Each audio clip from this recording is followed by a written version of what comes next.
Bonjour à tous, c'est Romain d'une vie en cuisine, la communauté des cuisiniers professionnels. Alors aujourd'hui, je suis avec Juan Arbelez. Bonjour. Bonjour. Alors en fait, Juan, il va nous parler un petit peu aujourd'hui de tous ses restaurants, de tout son succès et comment il en est arrivé là. Alors une première chose, n'hésitez pas à vous abonner à ma chaîne YouTube, à partager et à commenter. Donc voilà. Bon, Juan, aujourd'hui, tu es à la tête de 6 restaurants, si je ne me trompe pas. Moi, ce qui m'intéresse, c'est vraiment connaître qui tu es, comment tu en es arrivé là, comment tu es devenu entrepreneur, parce que là, tu es passé de cuisinier à entrepreneur cuisinier, si je puis dire. Donc voilà, vraiment, au début, j'aimerais parler un peu de ton parcours, parce que aujourd'hui, tu es dans la région parisienne, mais tu n'es pas forcément de Paris à la base, c'est ça? Oui, exactement. Je suis de Bogota, à la base de Colombie. D'accord. Région parisienne plutôt que Paris même. Le premier restaurant que j'ai ouvert, c'était à Boulogne. Et bon, on va essayer de vous expliquer un peu la clé du succès, mais je pense qu'il y a une énorme quantité de paramètres qui se sont joints à une énorme envie. Donc ouais. C'est ça un peu le secret. D'accord. Et donc, tu as commencé la cuisine, ça t'est venu comment la cuisine? Moi, depuis que j'ai 14 ans, c'est une histoire de famille. Ma mère et mon grand-père ont toujours adoré la cuisine. Ils sont pas cuisiniers de métier, mais ils ont toujours appris la cuisine de façon empirique plutôt. Donc les réunions familiales tournaient toujours autour de la gastronomie, enfin pas de la gastronomie, mais autour de la cuisine, d'un bon plat, d'un bon repas. Et même à table, quand on était en train de le manger, on réfléchissait déjà au week-end suivant, qu'est-ce qu'on allait, qu'est-ce qui allait être mis sur la table. Donc disons que depuis tout petit, cet effet de rassemblement qu'il y avait dans la famille grâce autour de la cuisine m'a toujours inspiré et m'a toujours donné envie de faire ce métier. De rassembler les gens autour d'une table, de faire d'un moment simple comme c'est tout simplement manger, un moment de convivialité et un moment unique. Donc c'était ça le but. Ouais. C'est d'ailleurs un peu maintenant le concept de tes restaurants, c'est vraiment ça. Après, moi quand je suis arrivé à Paris, mon rêve c'était vraiment faire du gastro et faire des étoilés. Et c'est grâce à ça que j'ai eu un passage chez Gagnère, j'ai bossé au Georges V, à l'époque Briffard, j'ai bossé au Bristol. Et dans tout disons, cet univers de 3 étoiles et de la gastronomie, je me suis rendu compte au bout d'un moment que des fois, tu n'as pas besoin de tous ces artifices pour marquer quelqu'un. Tu n'as pas besoin d'être en nœud de pape ou de raconter pendant 15 minutes ce qu'il y a dans une assiette. Mais moi, je voulais créer des lieux où on ne se concentrait pas complètement sur l'assiette, mais on se concentrait surtout sur la personne qu'on avait en face. J'avais envie vraiment de ce lieu de partage, de convivialité. Je ne voulais pas vendre des assiettes. Moi, ce que je voulais, c'était plutôt partager de souvenirs. Que les gens partent de chez moi un peu touchés. Exactement, qu'ils partent touchés.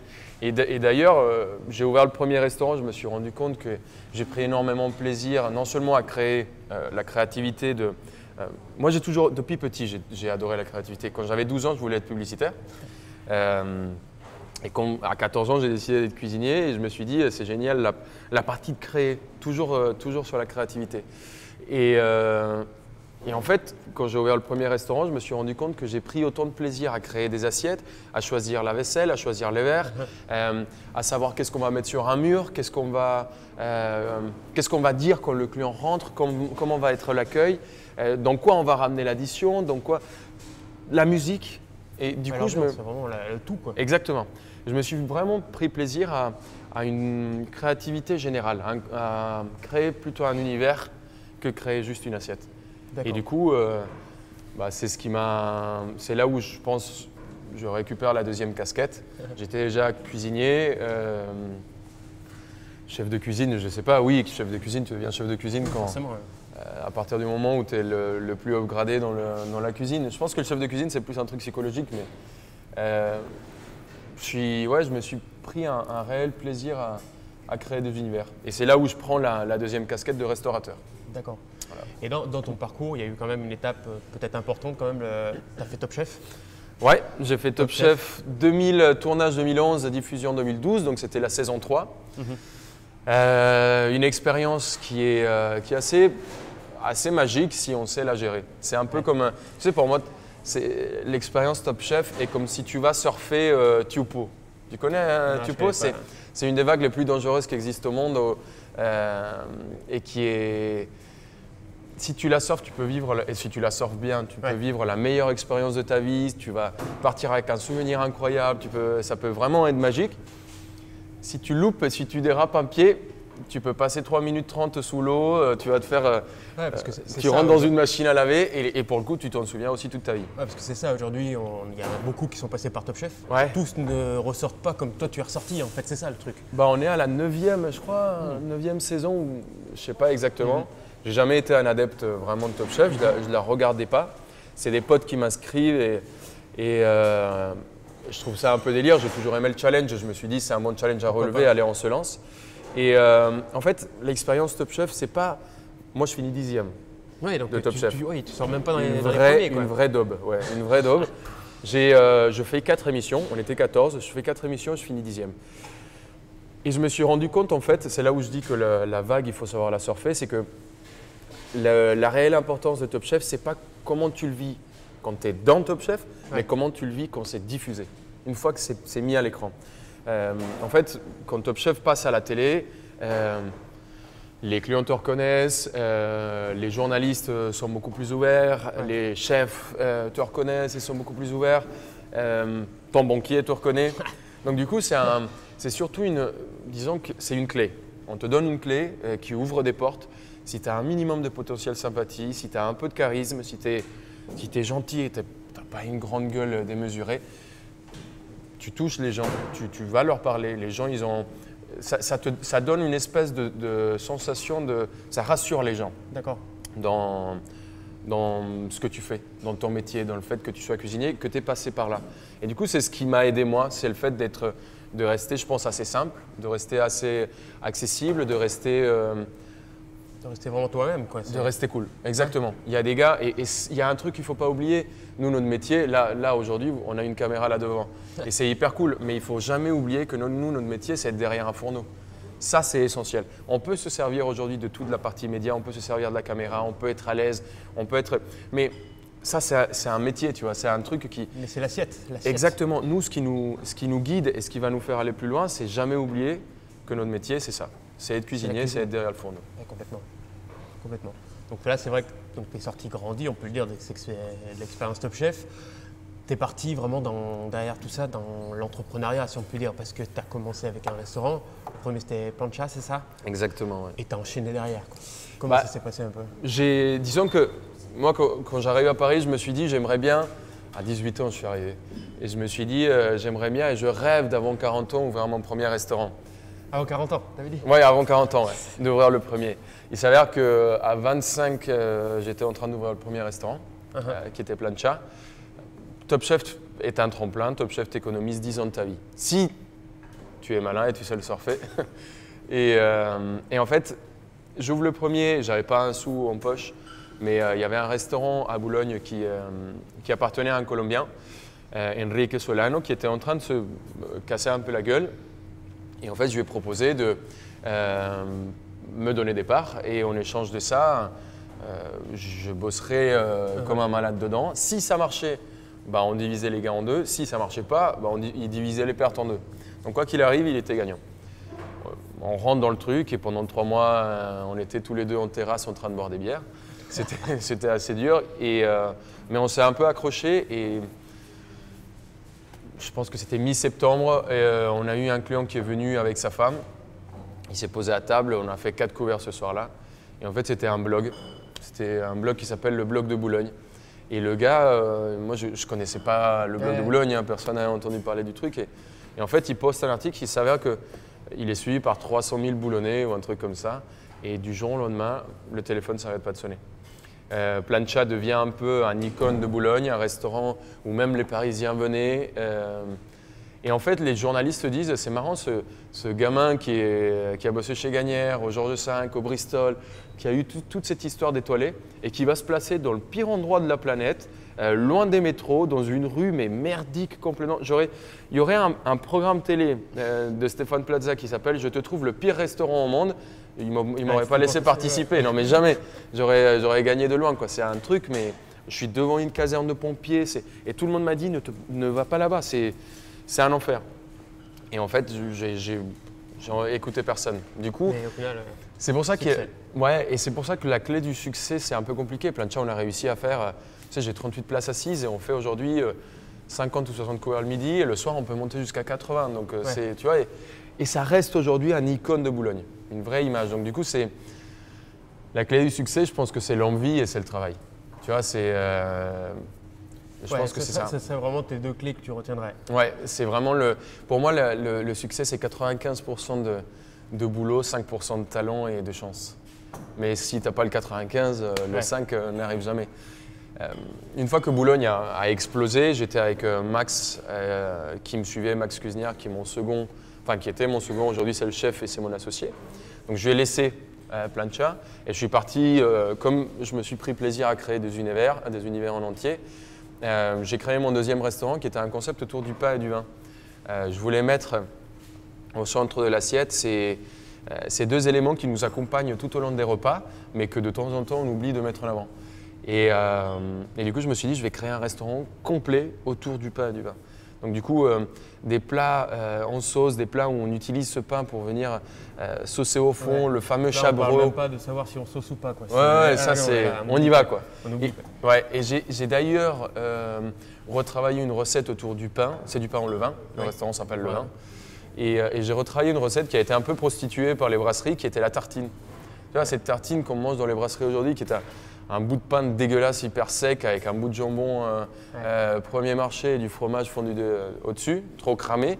Et ben, j'ai pris cette idée et j'ai pris la tranche de pain que j'ai saisie dans une plancha, un peu d'épaule d'agneau confit, quelques myrtilles, un peu de roquette, du parmesan, et on est heureux. Et du coup, c'est un concept qui a vachement bien marché. Pareil, c'était à Boulogne.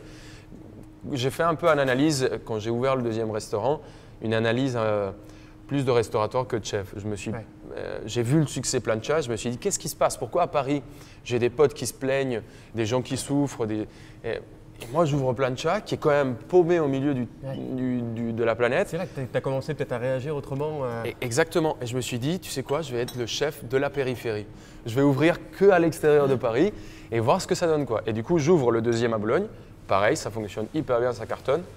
On se lance sur un projet à Ville d'Avray qui s'appelle Maya, avec mon premier associé de Plancha, et on fait un petit bistrot un peu intimiste. Ville d'Avray, c'est une clientèle qui est un peu plus âgée, plus posée, donc du coup on a créé un concept qui était plus accessible. Je pense que ça c'est aussi important. Nous, quand on arrive dans un lieu, on regarde aussi un peu la clientèle qu'on a autour et on essaye de créer le lieu par rapport à ça. Arriver avec un concept et essayer de forcer le concept dans les murs, je trouve que ce n'est pas la méthode. Je pense que ce qu'il y a de mieux, c'est arriver, sentir un peu le lieu, sentir les gens qui passent, regarder qui est ton voisin, regarder qui est au-dessus de toi. Et c'est ça qui crée le concept Boulogne. Tu vois, j'ai créé un truc autour du pain et du vin. Boulogne, c'est des jeunes familles, 30, 35, 40 ans. C'est des gens qui adorent boire, qui adorent manger, qui adorent la vie, mais qui ont maintenant des enfants, donc du coup, ils peuvent un peu moins se le permettre. Mais ils aiment toujours ça. Donc du coup, l'envie, elle est là quand même. Exactement. J'ai donné ça aux besoins. On avait besoin de ce genre de restaurant à Boulogne. Et du coup, c'est ce qu'on a créé. Ville d'Avray, pareil. Aujourd'hui, pareil, c'est devenu un des icônes de Ville d'Avray. Entre-temps, Mauricio Zillo, qui était mon premier colocataire à Paris, m'appelle. Il était à Milan dans un restaurant 1 étoile et il me dit « Écoute, je veux absolument ouvrir un restaurant ». Et on venait de me proposer un restaurant qui était dans le 10e. Et du coup, on a ouvert ce projet ensemble où on s'est associés. J'ai rien fait là-bas. Pour le coup, c'est là où je suis complètement restaurateur et pas chef. Parce que là, j'ai trouvé le lieu, j'ai fait toutes les démarches pour que le restaurant fonctionne. Et Mauri a repris la main et c'est lui le créateur et le chef là-bas. Et le chef de tout là-bas. Le restaurant s'appelle Amere. Amer, 49 rue de l'Échiquier. Juste après ça, on me propose d'être le chef exécutif d'un hôtel qui s'appelle l'Hôtel Marignan, rue de Marignan, au 12 rue de Marignan. Et on crée un concept qui s'appelle Noubé. On essaye de faire un espèce de gastro décomplexé, un espèce de… Tu sais, on est en plein triangle d'or, à côté de nous, il n'y a que des mastodontes. Ouais. Tu as le Georges, tu as le Bristol, tu as Gagnère, tu as le Prince des Galles, bref, c'est des grosses machines. Derrière, ouais. Nous, on voulait décomplexer le truc et on voulait sortir des codes parce qu'aujourd'hui, quand tu veux faire partie des guides, tu es obligé de rentrer dans des cases et rentrer dans des codes qui n'étaient pas vraiment les nôtres. Donc nous, on a essayé de sortir de ça. Ça a eu un énorme boom. On a se dire qu'il y a un gamin de 28 ans qui prend un hôtel à côté, en plein triangle d'or et qui essaye de faire bousculer un peu les choses. C'est pas la cuisine gastro traditionnelle. Exactement. Pas de truffes, pas de barre de ligne. J'ai pris le choix de faire que des produits. Pour moi, il n'y a pas de produit noble. Tu vois, il n'y a pas un produit qui est meilleur que d'autres. À partir du moment où on met autant d'amour et que le producteur met autant de passion dans ce qu'il fait, un boudin noir a autant sa place qu'une truffe dans une assiette ou dans un gastro. Et c'était mon pari, c'était de ne pas mettre les produits qu'on pense, nous, aujourd'hui, nobles, mais de faire le pari de mettre que des produits qu'aujourd'hui on pense bistrotiers. Tu vois, ça a été un peu le pari, ça a hyper bien fonctionné et aujourd'hui on a créé depuis 6 mois maintenant un concept qui s'appelle Limon à l'hôtel, qui est un concept autour des agrumes. Je travaille avec Étienne et Perrine qui ont repris la maison Bachès et on crée des plats et des cartes tout autour des agrumes en pairing avec les cocktails. L'agrume a cette facilité, cette accessibilité et cette acidité qui te permet un peu de jouer et de créer un petit peu partout. Donc ça a été un peu le pari. Et il y a à peu près 2 ans, 1 an et demi, on nous a proposé ce lieu-là, ici où on est actuellement. En fait, c'est ça. Exactement, où on est actuellement, qui s'appelle Yaya. En fait, moi depuis, je vais vous montrer, mais depuis 2 ans, je fais mon huile d'olive avec la marque Kalios. C'est ton huile d'olive. Exactement, c'est une sélection où on a choisi une parcelle en bio et on a commencé à travailler. J'y vais tous les mois de novembre pour faire les récoltes. Je reste là-bas pendant 3 semaines pour les récoltes et je travaille avec eux. Et du coup, je suis tombé un peu amoureux de cette culture grecque qui est très terroir, où l'industrialisation n'est pas encore arrivée, le commerce de masse n'est pas vraiment arrivé. D'accord. Et du coup, je me suis dit, c'est magique. Et la cuisine grecque, aujourd'hui, quand tu dis on va manger grec à Paris, tu te dis c'est soit la pita quand tu es complètement bourré à 6 h du matin, soit les restaurants rue de la Huchette où tu pètes des assiettes. Et en fait, la cuisine grecque est beaucoup plus que ça. Nous, on voulait mettre en avant une cuisine de village, une cuisine mijotée, une cuisine de yaya, qui veut dire grand-mère en grec. Et du coup, on a créé ce lieu, cet espace qui est assez unique, où quand tu rentres, tu as l'impression de t'évader, de partir un peu en vacances. Pareil, une cuisine conviviale, une cuisine accessible, généreuse, et c'est ça qu'on a voulu créer. D'accord. Je suis associé avec les gars de Kalios ici, et voilà, je pense que l'histoire de ma vie, comme on appelle ce succès, c'est plus une histoire d'humain. C'est une histoire de rencontre, c'est une histoire de…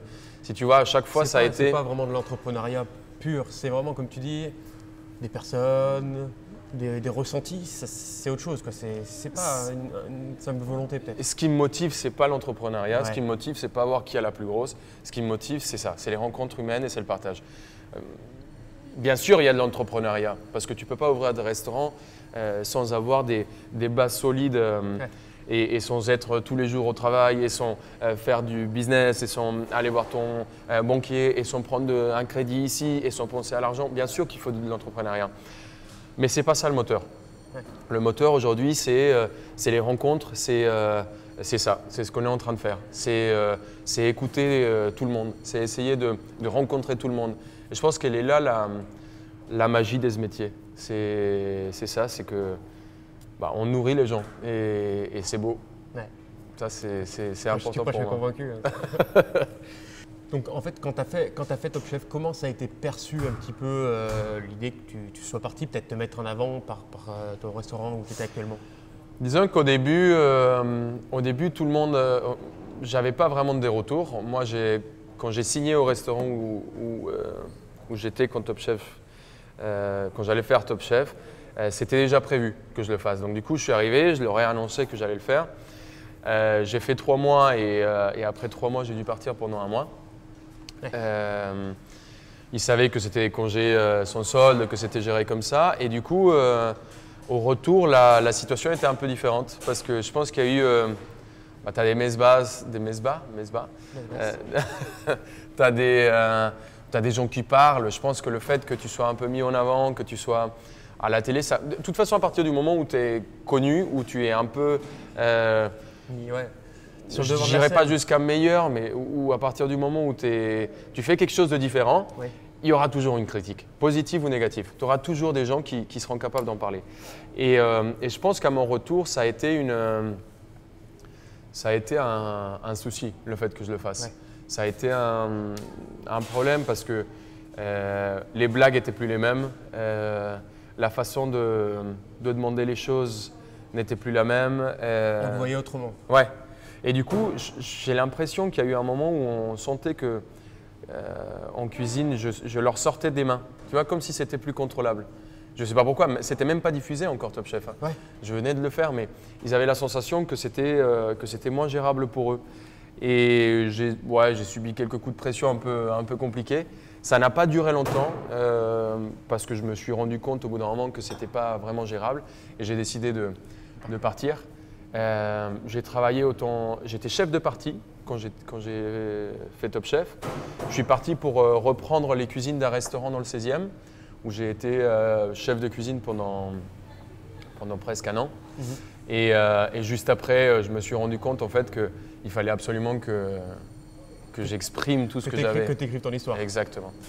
Et c'est là où j'ai trouvé l'opportunité à Boulogne, à Plancha. Et je suis parti pour ce challenge, ces nouveaux horizons. Alors pour le moment, on parle de toute ta réussite avec les restaurants. Moi, il y a quelque chose qui m'intéresse parce que dans toute cette ascension, tu as forcément connu un échec, ou même plusieurs. Hein. C'est lequel vraiment pour toi que tu retiendras? Parce que c'est avec les échecs qu'on avance, je pense. Moi, je pense ça. Donc c'est vrai que c'est quoi ton plus gros échec? Mon plus grand échec. C'est vrai que la vie est remplie des échecs parce qu'on ne voit que le beau et on essaye de partager que le beau. Aujourd'hui, notamment avec les réseaux, on a l'impression d'avoir des vies de rêve, mais on cache vraiment tout ce qu'il y a derrière. Et c'est un peu comme ça la vie. Je pense que des échecs, j'en ai eu plein. Il y en a eu… j'aurais aimé travailler beaucoup plus chez Gagnère. J'ai pu faire qu'1 an parce que à l'époque, j'avais pas les papiers j'étais étudiant. Ouais. Et du coup, j'ai travaillé, je faisais des stages et un petit apprentissage chez lui. J'aurais adoré travailler un peu plus longtemps chez lui. Et je me souviens que ça m'avait bouleversé quand je suis parti parce que c'était une expérience magique. Et c'est unique de travailler avec lui. Avec Gagnère. Ouais, chez Pierre Gagnère. Ça, c'était un peu dur. Je pense que le deuxième échec fort, c'était quand je suis parti de Top Chef. Parce que je suis parti trop tôt pour moi et je me suis dit, putain, mais t'es vraiment… Ça t'a quand même mis quelque chose. T'es mauvais, Et en fait, oui, on se remet en question et c'est même pas… Le problème, c'est que Top Chef, tu peux faire une épreuve aujourd'hui et la gagner et tu fais exactement la même le lendemain et tu vas la perdre. Parce qu'il y a énormément de paramètres qui jouent dans ce genre d'émission. Et il faut être assez malin et il faut avoir il y a beaucoup de paramètres qu'il faut gérer. Et c'est pas toujours simple. Donc du coup, ça, c'était un des deuxièmes échecs, mais qui m'a servi parce que je pense que si j'aurais été plus loin, peut-être que je ne serais pas là aujourd'hui. C'est les échecs que je pense qu'on a transformés en essais, qu'on a réussi à en sortir le maximum. Okay. Mais ouais, dans tout ça, au niveau de toute ton ascension, ta réussite, il y a forcément une petite anecdote que tu n'as jamais vraiment sortie. Voilà, tout à l'heure, tu nous as parlé de ce blogueur à Boulogne qui a été un déclencheur. Ouais. Est-ce que tu as vraiment une petite anecdote qui te tient à cœur à nous raconter aujourd'hui? Des anecdotes, oui, il y en a plein aussi. Bon, on va pas raconter tout ce qui est les yaya parties. Alors, Non, mais bah, ça revient, tu vois, ça se lie au fait que je trouve que pas avoir bossé plus avec Pierre Gagnère était peut-être un échec. C'est parce que un 31 décembre, on avait fait le jour de l'an. Moi, j'étais tout le temps en vélo. Et je sors à 2 ou 3 heures du matin après faire le repas du jour de l'an chez Gagnère. Et en fait, mon vélo était cassé. C'était Noël, je crois. C'était Noël ou un dîner le 24 ou le 23. Et mon vélo était cassé. Et je rentre avec mon vélo pété. On l'avait pris à coups de pied. Et je rentre avec mon vélo pété à l'épaule. Le lendemain, j'arrive un peu en retard en cuisine. Et Thierry, il me met une charge parce que c'est normal, j'étais à la bourre. C'est marrant, mais le chef apprend que j'étais en retard parce que mon vélo était pété, j'ai dû rentrer à pied. Le lendemain, je ne connaissais pas vraiment comment venir en métro. J'avais 10 minutes de retard, mais 10 minutes de trop. Et du coup, il m'appelle dans son bureau et il me dit ouais, bon, bah, raconte-moi, qu'est-ce qui s'est passé Et je lui raconte l'histoire. Chef Gagnère ou... Ouais, Pierre Gagnère, ouais. Et je lui raconte l'histoire et il me dit on se voit à 15h devant la porte. Je dis bon, bah d'accord. Et à 15h, j'étais devant la porte et en fait, il m'amène avenue Wagram et on rentre chez Decathlon et il me dit choisis un vélo. Ouais. Et du coup, moi, je mors de honte, je prends le vélo à 99 €, tu sais. Il me dit mais non, mais t'es con. Et il prend le vélo à 300 et il me dit t'as ton vélo pour. Ah, c'est génial. Bah, tu t'imagines un gars qui a. Je sais pas, à l'époque, il devait avoir déjà 10 restaurants dans le monde, qui a 3 étoiles depuis combien de temps, qui voit tellement de gens qui passent chez lui et qui est capable d'avoir un côté si humain, de prendre un gamin qui était en stage et le ramener pour. Mais tu parlais tout à l'heure de ce côté humain. Ouais. Mais c'est ces gens-là qui font vivre aussi ce métier parce que, comme tu dis, tu étais un gamin, pour lui, tu n'étais peut-être pas grand-chose, tu étais un simple stagiaire, mais pourtant, il l'a fait. Ouais. Et c'est ce côté rapport humain qui est intéressant en cuisine, je pense. Il m'a marqué à vie. Ouais. J'imagine. Il m'a marqué à vie et c'était un geste qui était juste magique, quoi. Qui était magique. Alors pour enchaîner un petit peu et puis pour finir, c'est-à-dire on va essayer de parler un petit peu tout ce qui est un peu réseaux sociaux. Ouais. C'est-à-dire qu'aujourd'hui, tu es quand même assez présent sur tout ce qui est Instagram, Facebook, tout ça. Est-ce que tu penses que c'est vraiment une des clés aujourd'hui pour la réussite? Parce qu'on est vraiment dans la communication souvent. Comme tu dis, le nerf de la guerre, je pense que c'est la cuisine, il n'y a pas de problème. Mais c'est quand même important. Moi, je pense qu'aujourd'hui, la gastronomie et la restauration et le fait d'être chef aujourd'hui, quoi qu'il arrive, c'est un travail, c'est du business. Et quand tu as un travail et quand tu as un business qui t'appartient, tu dois te servir du maximum d'outils pour que ça fonctionne. Je pense que les réseaux sociaux non seulement sont un outil, mais en plus sont un grand outil. Sont un outil qui peut toucher énormément de gens à une rapidité énorme. Il faut savoir le gérer, il ne faut pas se perdre. Il faut avoir un discours qui est logique. Mais je pense que c'est très important. C'est très important aujourd'hui. Actuellement, les marques, les clients, les voisins, ils ne fonctionnent que pour ça. Ouais. Et il y a des gens, il y a même des gars qui passaient devant mon restaurant pendant des années, et ils ne sont jamais venus. Et du jour au lendemain, ils me disent tu vois, je t'ai vu sur Instagram ou j'ai vu une photo de toi sur Facebook ou j'ai vu une interview sur YouTube et ça m'a donné envie de venir. Même s'il habitait à 200 mètres, que ça faisait des années qu'il passait devant. Donc je pense que c'est un outil dont il faut savoir s'en servir absolument et qu'il ne faut pas oublier. Il faut vraiment le travailler parce que ça peut être une des clés du succès. Ouais. D'accord. Et donc là, on est en 2018, là, quand on fait cette interview.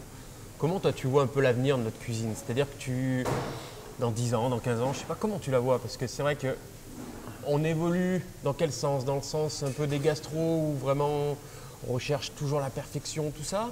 Ou on revient peut-être plus au produit? Je ne sais pas. Moi, je pense qu'il y a un déclic dans les gens. Il y a eu un déclic où il y a une vague de chefs de 24, 25, 26, 28 ans, 30 ans qui étaient dans les brigades et qui se sont rendus compte, en fait, grâce à la télé, grâce au réseau, grâce à toute cette notoriété, qu'on pouvait en fait s'exprimer dans une assiette. Et en fait, la clientèle s'est rendue compte, il y a plein de bistrots qui ont ouvert à Paris, des bistrots où on mange tellement bien pour 30, 40, 50 euros, qui étaient des gars qui étaient habitués à bosser, oui, qui ont bossé dans les étoilés pendant très longtemps. Du coup, on se retrouve avec une cuisine gastro mais accessible à des prix magiques, des lieux conviviaux, des lieux de partage qui sont uniques.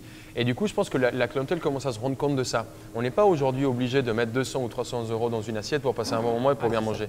Parce qu'il y a eu une vague de jeunes chefs un peu challengers qui sont partis pour créer cette nouvelle gamme de restaurants. Je pense que c'est Iñaki qui commence tout ça avec Chateaubriand. T'as Comte de Borde qui ouvre aussi. Tu vois, t'as plein de nouveautés, de bistrots et de nouveaux concepts qui se sont créés. Et aujourd'hui, je pense que la façon de manger, la façon de consommer change. On mange en ayant plus de conscience. L'information passe très vite grâce aussi au réseau. Et je pense qu'on se rend compte. Et même les gastros se remettent en question aujourd'hui. Aujourd'hui, les menus dans tous les étoilés ont baissé. Les gens se rendent compte qu'aujourd'hui, des fois, c'est plus simple d'avoir un restaurant plein que plein d'étoiles. Ouais. Donc, c'est devenu un peu un thème un peu compliqué. Ouais.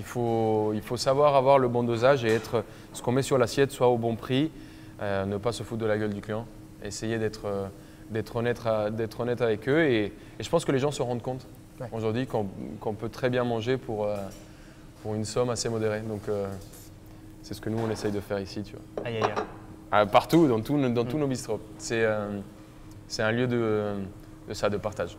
Une question, qu'est-ce que tu pourrais dire à tous ces jeunes, tous ces cuisiniers qui ont un peu le rêve de monter leur restaurant? Pour toi, qu'est-ce qu'il y aurait 3 clés à retenir? Je pense que la première, c'est bien choisir ses associés parce que quand tout va bien, c'est magique d'avoir des associés. Quand ça va un peu moins bien, c'est un peu plus compliqué, donc bien les choisir. La deuxième, c'est analyser bien le lieu, le terrain, le territoire, vos voisins, la clientèle qui passe devant tous les jours. Et la troisième, c'est s'accrocher. C'est s'accrocher et ne jamais lâcher, c'est ne pas compter ses heures. C'est se rendre compte que c'est 95% de travail et d'énergie et 5% de talent et de chance. Et ces 5% ne viendront jamais si le 95% n'est pas dépensé. Donc c'est 3. Et rêver et aller loin. Ouais. Bon, bah super. En tout cas, merci Juan pour cette interview, puisque c'était génial. Et je te dis au revoir. Et nous, on se retrouve pour une prochaine vidéo. Surtout, n'oubliez pas de vous abonner, de partager et de commenter. Et puis, à bientôt sur Une vie en cuisine. Salut! Ciao!